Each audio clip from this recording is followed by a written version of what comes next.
Hello students of class 12th, I welcome you in today's English literature lecture. Today we will study the third part of the poem A Lament by P.B. Shelley. Now the third part is the glossary part. O world, O life, O time. These words come out of the bitter disappointment of the poet's heart. They are full of pathos because the poet feels that he has come to an end of his life and time in this world. तो देखिए बच्चों, ये जो 3 शब्द दिए गए हैं और उनको संबोधित कर रहे हैं कवि, ओ वर्ल्ड, ओ लाइफ, ओ टाइम। वो कहते हैं कि अपने जीवन से बहुत अधिक दुखी हो कर के उन्हें यह एहसास हो रहा है कि अब उनके जीवन के समय का अंत हो रहा है इस संसार से। On whose last steps I climb. Here life has been compared to a ladder, and the poet imagines himself to be standing on its last rung. He feels that the period allotted to him is coming to a close. It appears that he had a premonition of his approaching death because he died only a year after he wrote this poem.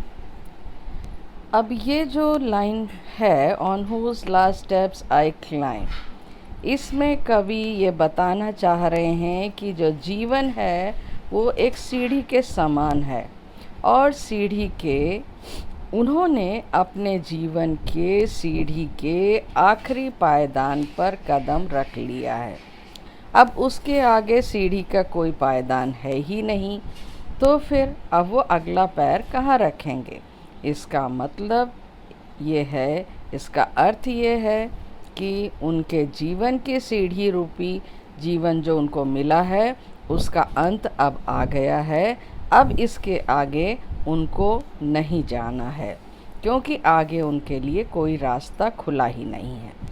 ये एक प्रकार से आभास हो जाना प्रतीत होता है कि लेखक को ये महसूस होने लगा कि अब उसके जीवन का अंत नज़दीक है, क्योंकि ये पोयम लिखने के 1 वर्ष बाद ही उनका देहांत हो गया और मात्र 29 साल की उम्र में वो संसार छोड़ के चले, जो कि बहुत दुखद था। Trembling at that where I had stood before, shuddering at the thought of the troubles and difficulties against which the poet had fought so bravely in the past. अब यहाँ पर इस लाइन में कवि ये कह रहे हैं कि मैंने अपने जीवन के जो क्षण जिए हैं, जो संघर्ष मैंने अपने जीवन के साथ किया है, वो बहुत कठिन थे और आज जब मैं आखिरी सीढ़ी पर खड़ा हुआ हूँ तब मेरे पैर कांप रहे हैं और मुझे इतना भय लग रहा है कि अब मेरे अंदर साहस शेष नहीं बचा है आगे के जीवन को जीने के लिए। इसलिए मुझे लगता है कि मेरी मृत्यु यहीं पर हो जाएगी। The glory of your prime, the freshness of joy in life and its varied experience as he had in the past. जीवन के बीते हिस्से में अनुभव की गई खुशी की ताजगी। अब यहाँ पर जब आखिरी पायदान पर लेखक है तो वो अपने बीते हुए जीवन में जो उसने खुशी के पल जिए हैं उनकी ताजगी को वो महसूस करना चाहता है। क्यों करना चाहता है?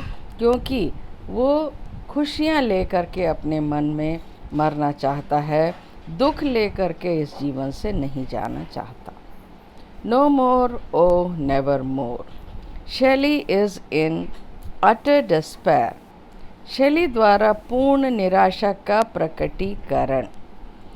He very well knows that he can never regain the power of appreciation of the beauties of nature.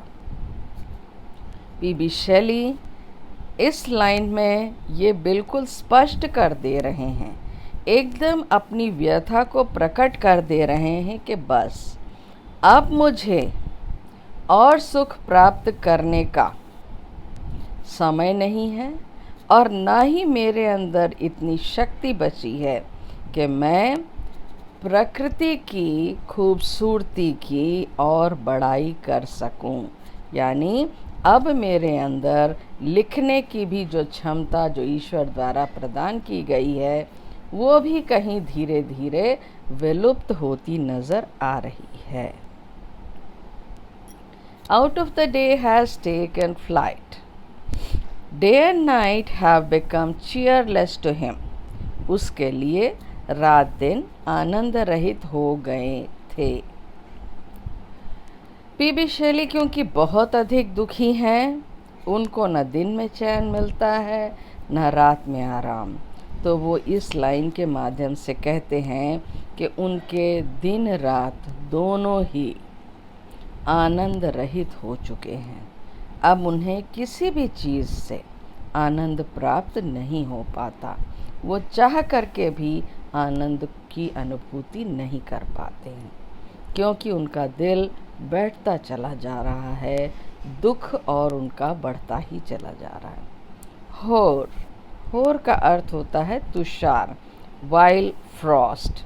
Frost बच्चों आप लोग जानते हैं कि आकाश से जब वर्षा होती है तो कभी कभी वर्षा के साथ बर्फ़ भी गिरती है। तो बर्फ़ गिरना कई प्रकार से होता है। एक बर्फ़ होती है जो ओले के रूप में गिरती है, बड़े बड़े ओले, वो नुकसान पहुंचाते हैं।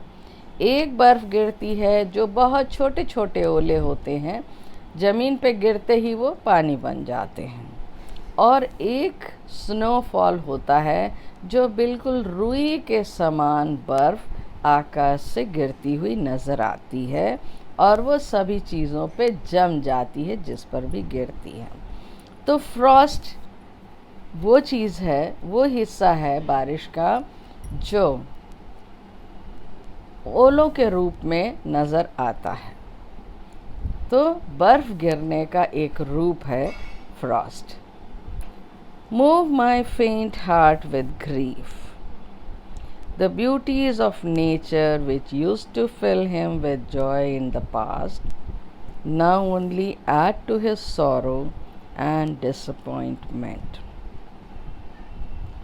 प्रकृति की सुंदरता जो पहले उससे यानी कवि को प्रसन्नता से भर देती थी, अब केवल दुख और निराशा पैदा करती हैं। यानी कहने का आशय कवि का ये है कि वही चीज़ें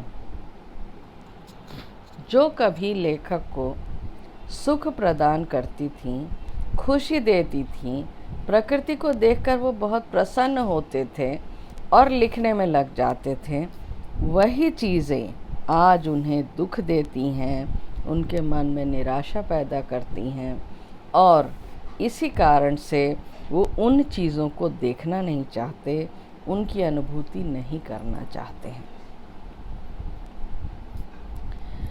तो बच्चों ग्लॉसरी में तो इतना ही था। अब चलिए आपको बताते हैं कि इसमें क्या करना है।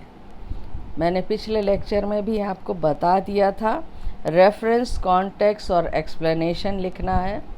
और आज आपको बता रही हूँ कि इस पोएम अलेमेंट का एक तो आपको सेंट्रल आइडिया लिखना है और रेफरेंस, कॉन्टेक्स्ट इन 4 रूप में आपके सामने आ सकते हैं जिन्हें आपको करना है।